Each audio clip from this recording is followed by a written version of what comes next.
Happy Sabbath.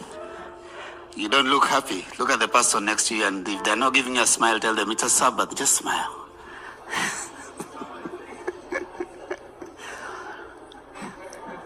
June is also Men's Mental Health Month. And therefore, I stand here to do it justice. It will be unfair if we cross to the next month and it is Men's Mental Health Month and we haven't said anything about it. And it is also in June where we had Men's Day. Now, sometimes men are not celebrated because Men's Day falls on the same day with the Toilets Day. I just want to talk a little bit about men's mental health and issues around men's mental health. Now, there are some statistics that probably we would want to appreciate as we discuss this. One is that 20% of adult men in the US experience at least a mental health condition once in a year. That is about 20%. And 6.2% of this experience at least one major depressive disorder per year.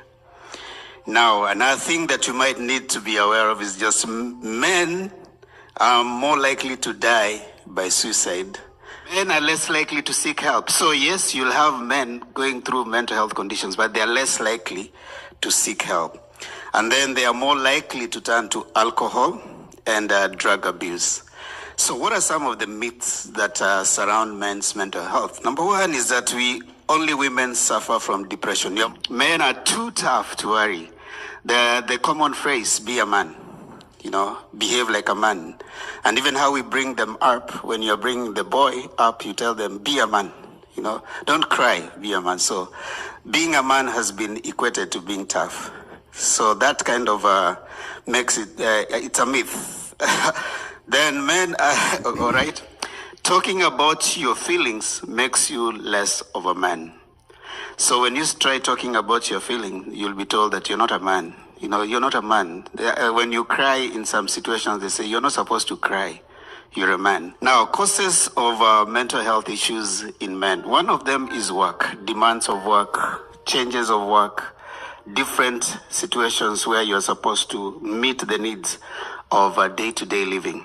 The other one is relationships, changes of relationships when they're being defined, redefined as time goes by. That also is a cause of mental health issues. Identity issues. When you are younger, it's about peer pressure. What is it that my peers are looking up to? What is it that I identified with? When you are in middle age, status anxiety.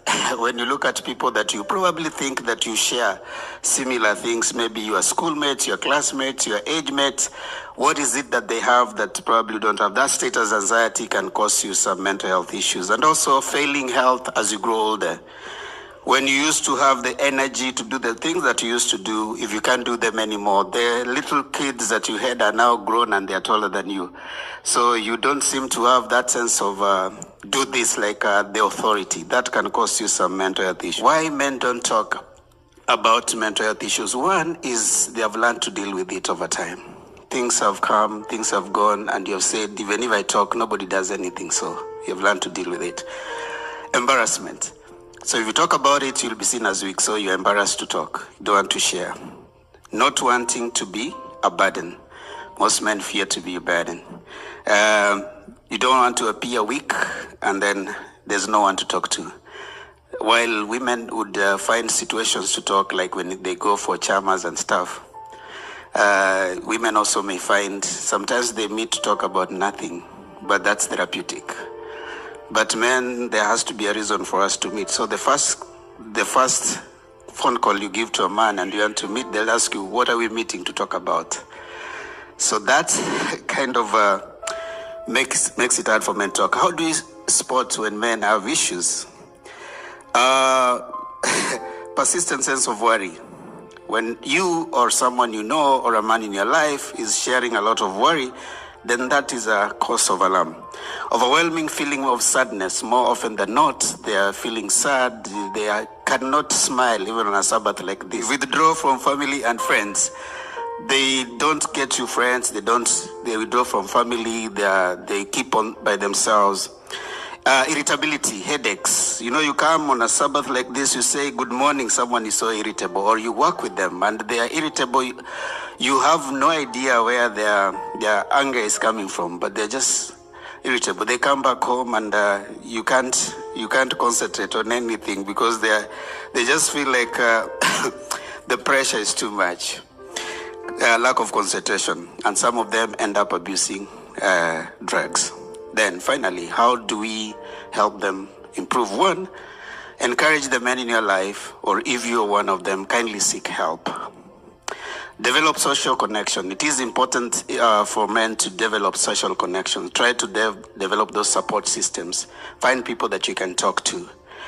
Become physically active. Develop some sense of activity.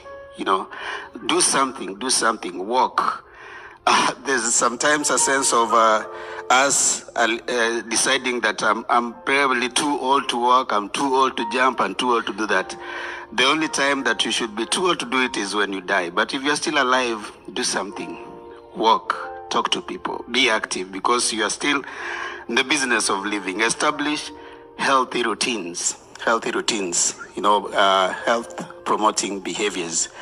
Manage stress as much as possible. Relax, find things that can make you relax. And finally, let us reduce the stigma about men's mental health.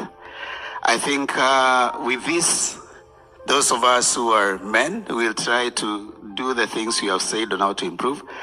And if you do have men or young men and old, please remember they also want to be listened to. Sometimes imagine that they need to be tough all the time, but take your time also to listen to them. They have emotions, they have feelings they want to share. They only miss sometimes someone to talk to. Thank you, and may God bless you.